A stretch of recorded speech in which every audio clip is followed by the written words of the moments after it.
Welcome back to OATS Uncut, Orator Academy Talks Uncut, where we like to keep our conversations real, relevant, and relatable. Today, I'm here with a very relatable topic indeed. A simple topic of how to carry a conversation forward when you are not an expert on it and you are talking to a group that you need to connect with, that you need to interact with, and you somehow need to keep conversing with. Adults, professionals, even children feel that pain sometimes. So, why not bring a young co-host with me today and talk about this? So, come on down, Yuvaan. Hi, Miss Vineeta. Hey, Yuvaan. So this topic was actually suggested by Yuvaan also because I said, hey, I need to talk about something which is of real relevance. So he said, Miss Vineeta, people struggle with this particular situation. So why don't we talk about this? Why don't you talk about this? And then I roped him in because, well, I think he can contribute. So Yuvaan, have you seen people struggle with this, trying to keep a conversation on? Have you actually observed it yourself? Yeah, so definitely in school, there's a lot of friend groups in school, right? So when you converse with your friend groups, it's very natural because you have a lot of interests together. But when you are forced to switch classes and you have to interact with new classmates or people who aren't in your friend group, people who you don't know share the same interests as you, it can definitely be hard to interact with them and make friends. And you don't want to be sitting next to a desk mate for a year not knowing anything about them. It's just going to make the year awkward. So basically, you must know the art of small talk first. Exactly. So that's one aspect of it, breaking the ice and making that connection.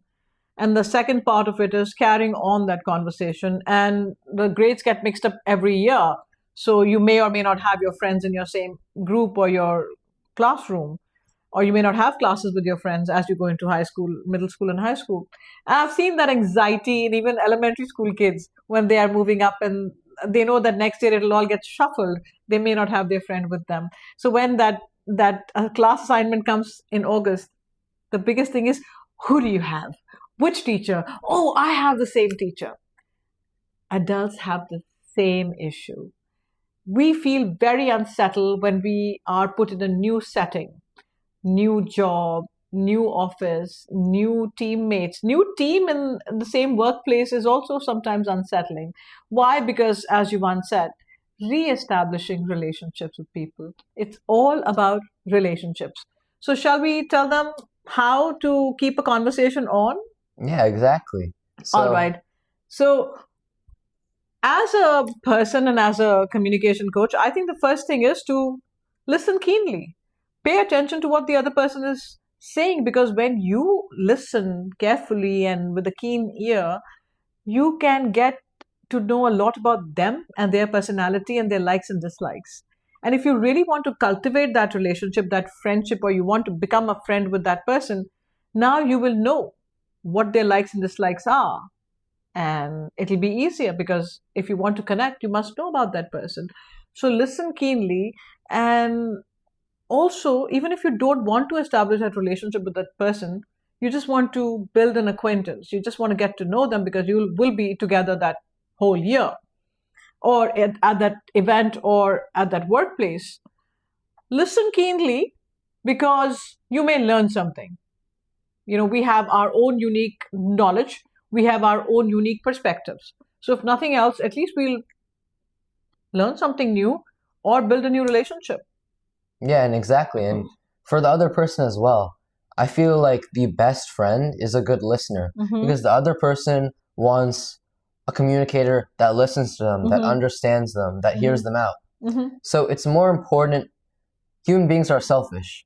It's more important for us to find someone who understands our struggles and will hear us out instead of us hearing other people. So even if you just want to have a conversation with someone, if you want them to be interested in the conversation, make sure that you're doing your part to listen to them. Absolutely. That is step one. Listen with a keen ear, because that's the only way that's a key to making good relationships. All right. And you came up, you saw somewhere the 43-57 rule, I believe, right? Yeah, so the 43-57 rule is basically a rule that says the sweet spot for conversations or the best balance in listening and talking in conversations is 57% listening and 43% talking. Absolutely. So you want to make sure that you don't listen to everything they say and not contribute to the conversation at all, or else it'll feel completely one-sided. Or the other person you're speaking to, it might have the opposite effect on them, and they might think they're not really understanding what I'm trying to say here, or they're completely disengaged with this conversation. So another thing you want to do is you want to ask questions. Questions are the most important part of the conversation because you want to keep that going.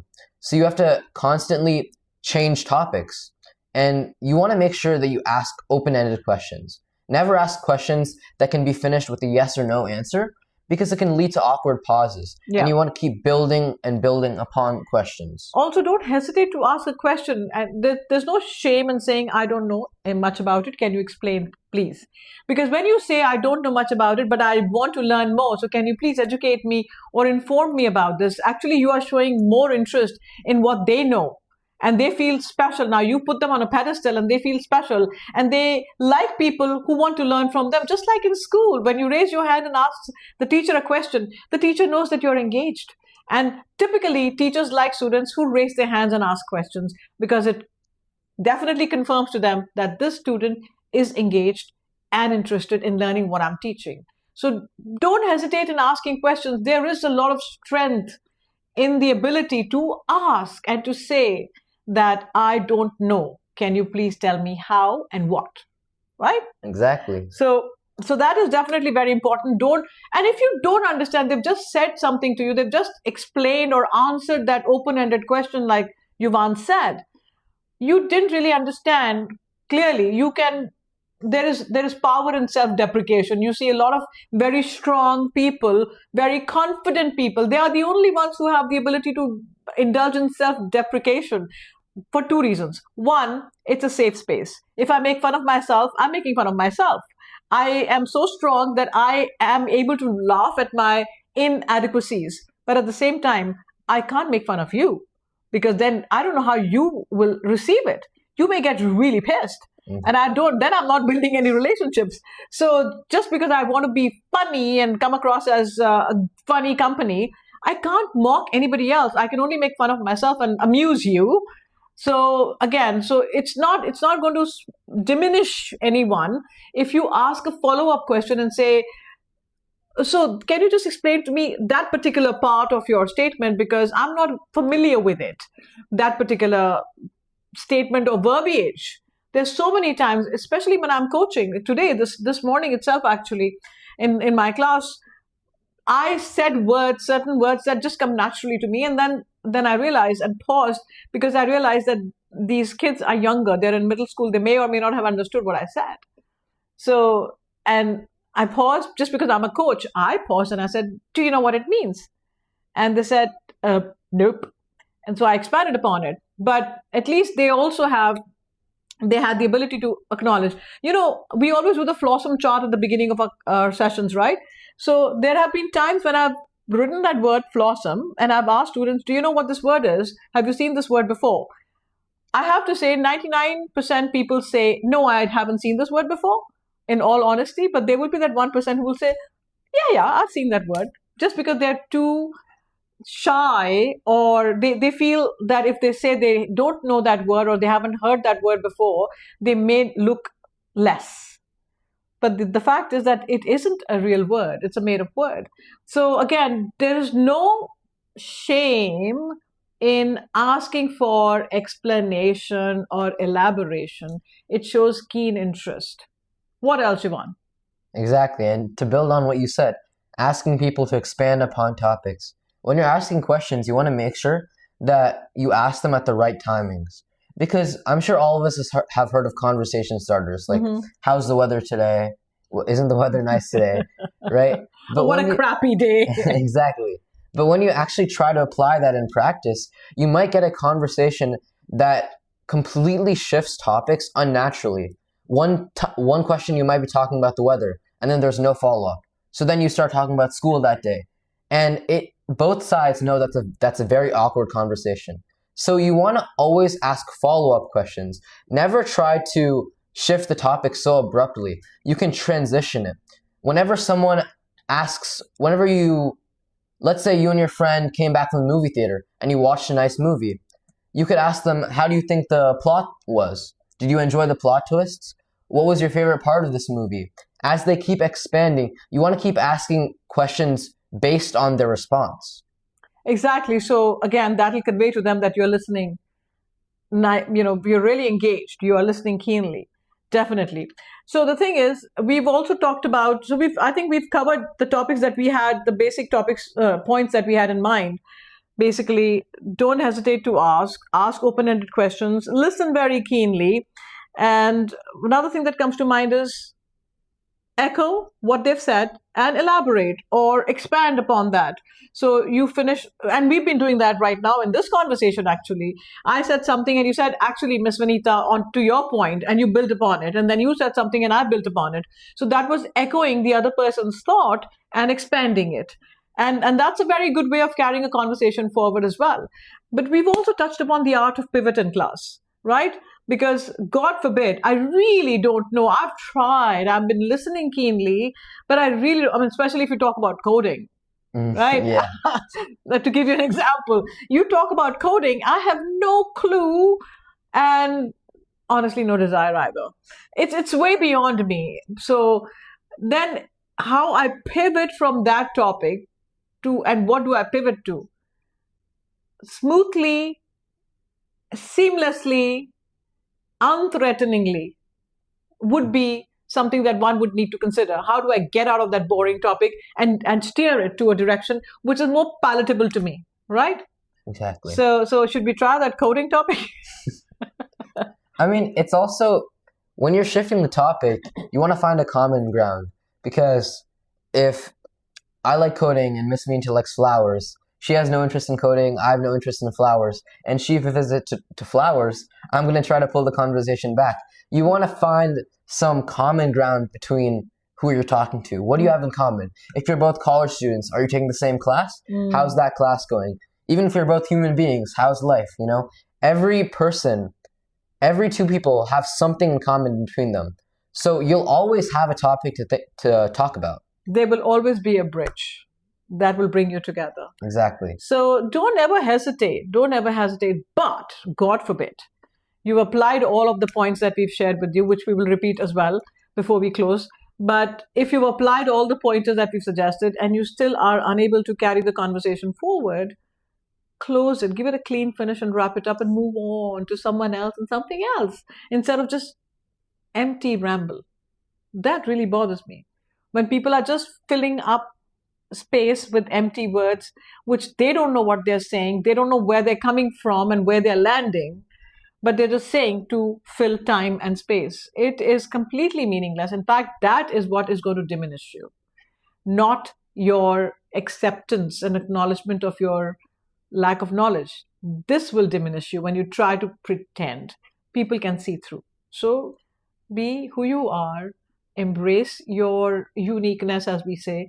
Embrace what you know, expand and showcase what you know, and acknowledge what you don't. There's no shame in that. So here are anything else you want to add, or shall we give it a wrap up? Yeah, so to your point with the pauses, natural pauses they're a part of the conversation. If you don't pause when you're talking, it makes the conversation feel forced. It's good to have pauses. And on top of that, let's say you want to add to what someone said. Make sure that you don't seem like you want to jump on to their topic. Give them time. Make sure you hear out their entire story. Maybe wait 2 seconds afterwards, and then you can give your input. You don't want to have your mouth open, ready to talk, because it makes them feel like you're just in it for yourself and you're not really hearing them out. Yeah. Some people do like to hear the sound of their voice, so they must speak for that reason. I've met quite a few people like that. But anyway, so here, by the way, anyways has been my filler word for a whole entire generation of my life. However, let's change the filler word and not use anyways. To wrap up, how do you sustain a conversation? How do you carry a conversation? How do you stay in a conversation well, which may or may not be to your mental wavelength, interest, or passion. Number 1, be a keen listener. Number 2, ask open-ended questions, never yes or no questions. Number 3, do not hesitate to follow up. You didn't understand something, do not hesitate to ask. Number 4, make sure you echo and make sure that you're listening to their points. Make sure that you tell them that you're listening. Number 5, use the art of pivot. Do not be afraid. See what connects seamlessly and carries you out of the conversation, as we explained earlier. If you're talking about birds and you suddenly switch to flowers, doable. That's doable because you see birds around beautiful flowers. Yes, it has to somehow seamlessly connect. So, art of pivot, bear that in mind, apply that seamlessly. And lastly, no matter what, do not ramble. So, making sure that we don't ramble anymore. I think you will remember these 5 pointers that we've given you. Thank you, Yuvaan, Thank you, Ms. for Vineeta. this wonderful suggestion of this topic that I think many will benefit from, and for your input today also. All right. So, shall we bid adieu? It sounds like Sanvi does. Sure. So, take care of yourself. Remember to love and to laugh and have a blast. We shall meet again. OATs out.